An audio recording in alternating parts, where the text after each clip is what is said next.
Welcome to episode 180, and it's time this show did a 180, so from now on, we're putting away those geek-colored glasses, letting our neck beards grow out, and starting to hate on everything.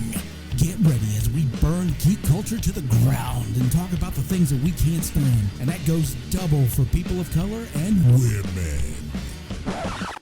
Yeah, we're not about to do that. But we are going to talk about the Oscars and a lot more on today's episode of the Geek Watch Podcast.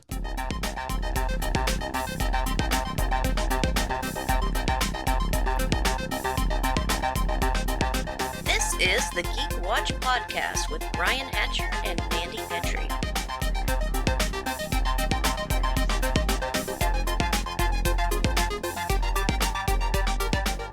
Greetings, Geek Watchers, and welcome to episode 180 of the Geek Watch Podcast. I'm Brian Hatcher, and with me as always, although she was considering leaving, Geek Watch's very own geek goddess, Mandy Petrie. Hello, Brian. How long did it take you to make that intro? About 10, 15 minutes. So I gotta, Brilliant. I gotta keep things entertaining for you. But anybody else out there, do not worry. We're still your lovable snowflakes like we've always been. But thought we'd start out with a little bit of fun. Episode 180. 180. My goodness. We're getting close to the big 200. We'll have to have a cake and a big party like they do on the TV shows. Oh, yeah. And, of course, we'll have to kill a main character. Right. Maybe we could do the musical episode.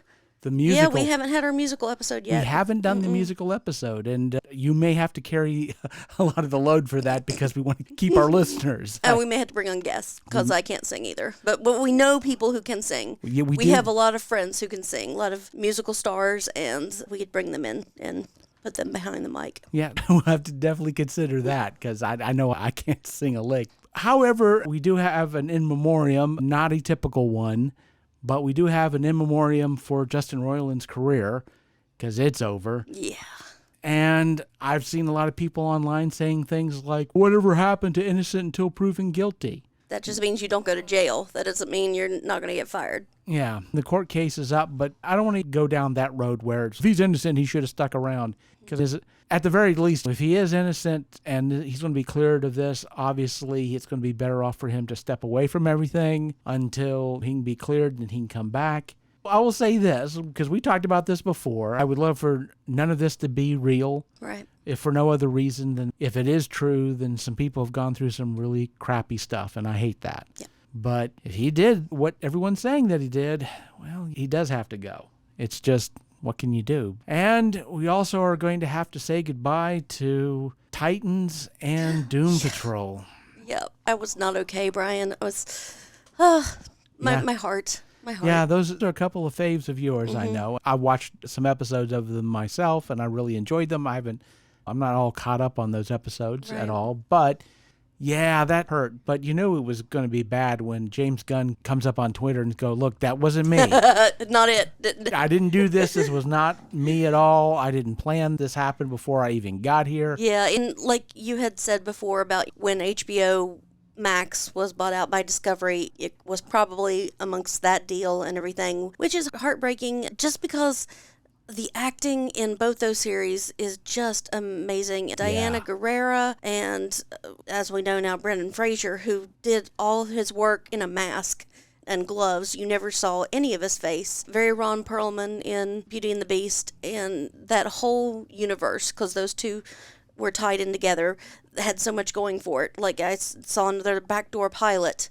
that they brought in during Doom Patrol called The Dead Boys Detective Agency. Yeah. And I'm not sure if that's a Neil Gaiman. It sounds kind of Neil Gaiman-ish, but so much that they could have done there. Oh, yeah, and it for sure. is, there were more stories to tell. And I'm hoping that maybe we get some Peacemaker back up and maybe something in along those lines. Yeah. That would put a Band-Aid on the hurt, but yeah. Unfortunately, with these being DC characters, it's not like someone like Netflix would be able to pick them up and do more episodes, although they did with Lucifer. And that was from Sandman. Yeah. Although the character was changed up a great deal. But definitely. That's where it basically came from. It's a possibility. But both sets of that character, because not only the Lucifer from the Lucifer TV show, but then that character in Sandman. Yeah. So you can really see how much he changed. And I love all the jokes in Lucifer where they would say, "You're supposed to be blonde." It was so funny. So I get that a lot. I love those little jokes, those little lines. And who knows? Although I did see this wonderful article where the headline for the article was Netflix says they do not cancel successful shows in the midst of canceling some successful shows. I'm sorry, Netflix, but you asked me for too much money to be gaslighting me, okay? I'm sorry. We're still crying over Cowboy Bebop. Come on, yeah. Netflix. Yeah. I thought that was hilarious. But honestly, the truth of why we're losing Doom Patrol is because of Brendan Fraser. Because obviously they're not going to be able to afford him anymore because he's now Oscar-nominated actor. Finally, Brendan Fraser. Yes. Absolutely. So I did catch the list of the nominees, and I have to say, I did say on the show before that if Moonage Daydream didn't get nominated for documentary, I was going to be angry. So I'm angry. It didn't get anything. There was not even for soundtrack, nothing. Really? And Did they just not see it? I'm wondering if that was the case. Because it was, again, I loved it so much. And the fact it didn't even get anything, not even a soundtrack or anything, it tore me up. I'm sorry. That hurts. That really hurts. But the other category that really hurts for me is Best Supporting Actress. And it's not for who didn't get nominated. It's the fact that there are 3 people in the category that I really want to win. Oh, yeah. And that sucks because I don't, that's going to be really tough because we get Angela Bassett. Finally. I think this is the first Marvel character in the Marvel Cinematic Universe that's gotten an Oscar nod. Oh, and it's Angela Bassett. Bassett, and she should have got Oscars for the last 30 years, and she hasn't yet. Yeah, so for me, that's so tough. But then in that same category, you got both Jamie Lee Curtis and Stephanie Hugh for Everything Everywhere All at Once. And they were amazing in the. So, who do you root for? We know who Jamie Lee Curtis is rooting for because of the memes.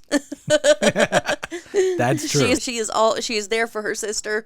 She's cheering her on. Yeah, Everything Everywhere All at Once, of course, is in Best Picture, and I hope it gets it. Although, is it in editing or those are the schmoshkers, right? We don't know about that kind of stuff. It is one of 5. Okay. In the editing category. It should be. And I think it's got a really good shot at it. But now, correct me if I'm wrong, but did Wakanda Forever get nominated for costumes? Yes, they did. Yes, I thought so. I can remember having that glee. I'm finally, because I hate to sound like a broken record, but it's always the historical dramas, the biographies, biopics that are always getting nominated. And we never get sci-fi, we never get superhero, we never get fantasy nominated for best costumes. And those are the ones that need it. As far as the historical side of things, of course, Babylon got a nod. And Elvis got a nod for costume design, but along with Black Panther, we also got Everything Everywhere All at Once, got the nod for the costume design. So it's good because there's such a story to tell with costumes. Oh, yeah, for sure. So I figured for visual effects, I don't see how Avatar: Way of Water doesn't win it. Yeah. Although there's been there are a lot of good nominations in here, like Top Gun Maverick and The Batman, and again, Black Panther, Wakanda Forever for visual effects. Wow. It just sounds like the Oscars are really tapping into our... Because I don't think Top Gun in the 90s would have been nominated for much. So now we're getting both The Batman and Wakanda Forever, and I think they're finally getting onto that kind of geeky sci-fi side of things, and it's not all Martin Scorsese. The big ones that Jim Cameron did win was Titanic, a historical drama. So yeah, there will be this question of whether or not there's going to be some backlash, because honestly, the Oscars really don't have a lot of movies to choose from at this point, because the movie industry is still trying to build, and so they are having to go down some roads that maybe they wouldn't have. The fact that pickings are still a little bit slim, I'm thinking that they really don't have a whole lot of choice. I mean, it's been forcing them to look outside their box. Yeah, which I think is a good thing. But again, when things start really picking up, I wonder if the pendulum's going to swing completely the other way. Because another movie that got a lot of nods, All Quiet on the Western Front, the German version of the film that just came out recently. I didn't even know that was a... Yeah. I'm sure it's had to play somewhere in the United States. Nowhere around here. We're out in the Badlands. Yeah, so we'll get it streaming somewhere. Yeah, or that micro theater downtown that we have that plays a lot of great stuff, which is where I got to see Parasite, which didn't get a wide theater release here, which is a shame because it was an amazing Is it movie. under the bookstore? Yeah. Okay, all right. I've never actually gone to a movie there, so... It's a micro theater. Yeah. But it's wonderful to get a chance to see films. It's not just a sheet hanging up in someone's bedroom that they're projecting from their iPhone. No, it's a little bit better than that. But only slightly. But only slightly. Great, and we're so lucky to have it. Yeah, for sure. But of course, now that we have movies that we got the Oscars going, now we have an opportunity to see some films. They're coming back to the theaters, like Everything Everywhere All at Once. Excellent. Is getting re-released. And a lot of other films that, again, maybe didn't have as wide a release, or they did well and now they're gone. Now they're starting to come back. And so getting the opportunity to see them on the big screen is going to be fantastic. But it'll be interesting to see what wins in the Oscars this year, because a lot of these, especially for me, are too close to call. And Best Supporting Actress, that is so hard to root for any one person, because if I were living in a perfect world, and spoiler alert, I'm not, it would end up at least in a 3-way tie. Now, the Razzies.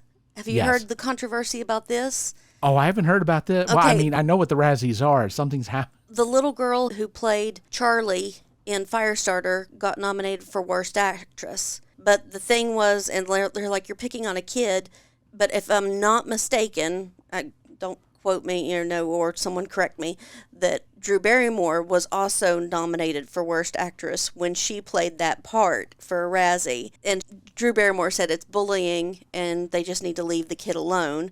Like Brooke Shields has been nominated for a Razzie when she was underage. And I guess with everything last year about Bruce Willis, I think they're finally realizing maybe the Razzies aren't roasts. They're not funny. They're not lighthearted. They do negatively affect people. Yeah. You have those moments like Catwoman and Halle Berry. She actually showed up and accepted her Razzie for that movie. There's a bit of humor involved in it, but at the same time, it's really easy for it to become bullying and to be mean-spirited. And I would hope that the Razzies would be more playful and that sort of thing, but some comedy has gotten like really nasty. And yeah, it's fun to tell jokes. It's fun to mess around, but yeah, picking on a kid. Right. You have to draw the lines. Somewhere when there was some other funny, bad, purposefully bad performances that could have been done. And I'm telling you, after hearing that story, I'm disappointed because I enjoyed Halle Berry's Catwoman. It wasn't a comic book movie, but it had this great mythos to it about cats and women taking vengeance. I liked the idea of it, and I think it had a whole neat world to it. But yeah, a lot of people complained about the CGI, and I can get that. most CGI was bad. Yeah, back then. I can't say that I enjoyed Catwoman. I would love to say that I did and get to hang around with the 7 other people who did. But I have geek colored glasses. They can only do so much. I don't have the prescription that you have. Right. Gotta have stronger. Yeah. And I'm old and bitter now, so what can I do? But yeah, I hadn't heard anything about the Razzies. I, of course, knew about them. I don't really follow them that much because, again, like we've said, they can be a little bit mean-spirited sometimes. And there's a line to be drawn between having playful fun at the expense of somebody else and just being really mean-spirited. Sometimes the Razzies miss the mark on that. But since we're talking movies, we got to talk about that Shazam trailer number 2. So I know you've seen it. What do you think? Getting to see a little bit more of everyone and getting to see the sisters of Kronos. Yeah. Their powers and what's at stake, and kind of the same thing that if we were all logically thinking, why would you give the powers of gods to children? If we were logically thinking. But it looks like it's going to be really interesting knowing that this is going to be our last hurrah with this cinematic universe is a bit disheartening, but... I mean, we still have Aquaman. Oh, okay. What I didn't realize is that one of the sisters of Kronos was going to be Eris. the goddess of discord, which makes sense because the golden apple and all that stuff. And I'm wondering that because Eris is being made as a villain, if Discordians are going to be marching in front of theaters in protest. As a lifelong Discordian myself, I'm considering it. So nothing against Lucy Liu. She's an amazing actress. This will not stand. Yeah, my religious freedoms are being impinged upon. All hail Eris, all hail Discord. That's great. But might have to put my Discordian pin on and cheer for the bad guys for this one. But it's funny, you were talking about this whole idea of why do you give the powers of the gods to kids? I don't know if you know this, but there's a great comic issue of Superman where he finds out that Shazam is a kid. Right. And he goes to find the wizard and says, what the heck are you doing? This is completely irresponsible. Right. And it's a wonderful issue of the comic where Superman realizes that he is a role model and he can be a role model for this kid who had powers thrust upon him and doesn't really know how to handle them.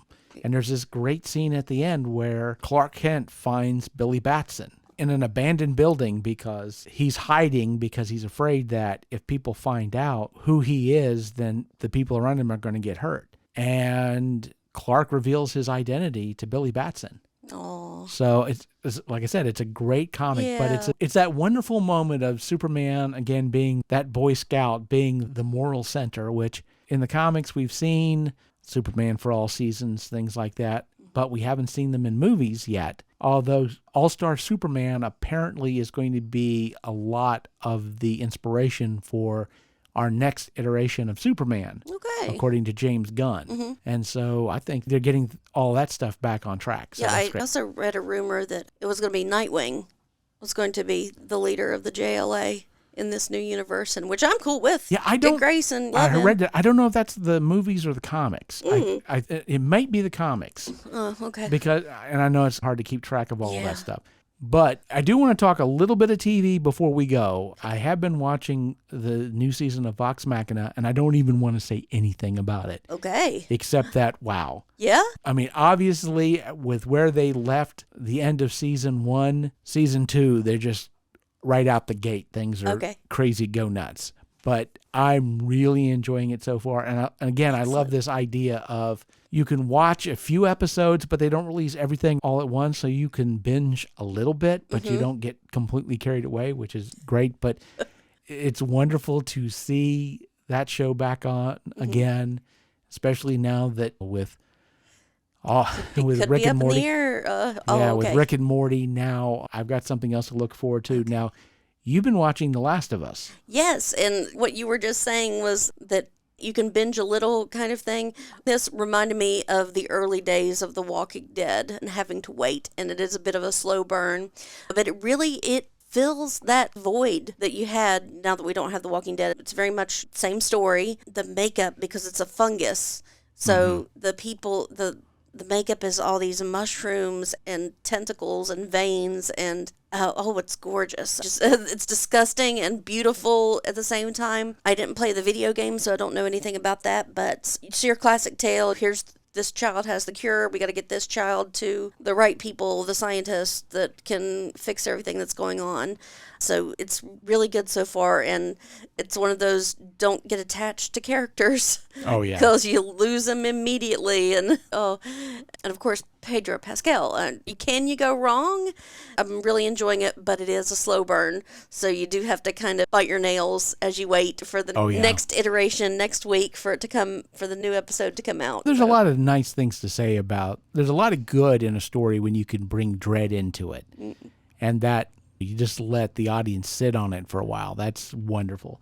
And I have seen a few things about it. I haven't been watching the show itself, but and I haven't played the video game because this was after I basically gave up video games because of the horrible time sink that they become. But people who have played the video games are really loving the show because there's a lot of stuff in the show. Okay. The scene at the I think it's toward the beginning, and I don't know the names of the characters because I've been watching the show, but the father. Yeah. Joel. Joel. So he receives a gift from his daughter, right? And that box is the exact same color Pantone color of the box in the video game, because he receives a gift from his daughter in the video game. There's a lot of parallels to the game, and it's literally the exact same colored box. I saw online side-by-side. A side-by-side, and it literally is dead on the exact same color. So I'm really looking forward. I do want to dive into that eventually, but there's just so much stuff going on right now. There is so much. And I haven't been able to dip my toe in the Mayfair Witches yet. I've got it up and ready on my queue to go, but I haven't watched it yet. But yeah, because we'll maybe next time we meet up, we can talk about that a little more. Maybe we can get caught up on it. But you pull up a snippet of "It's the Season of the Witch." That could be our theme. There you go. The witch? Yeah, what the witch? We definitely do that. But yeah, so we got that. We've got some Marvel in the future, and obviously when Oscar time arrives and we finally get to see who gets to take the trophies home, we'll have a lot to complain about. Yeah. But I'm not going to play that clip again. I'll have to come up with another clip. But yeah, there's a lot of stuff over the horizon, and we're definitely going to have a lot to watch and enjoy. And so with that said, we come to the end of episode 180. Thank you for listening, and tune in next time for the latest in geek news and views with the Geek Watch podcast. For Mandy Petrie, this is Brian Hatcher, reminding all the Geek Watchers out there, we're all geeky about something. Be proud of yours. See you next time. Thank you for listening to the Geek Watch podcast. If you enjoyed this program, don't forget to like and subscribe on your preferred platform and share this podcast on your social media. For links to all the ways you can listen to the Geek Watch podcast, as well as leave comments and suggestions, visit our website at geekwatch.net. The Geek Watch podcast is a Hanging J production.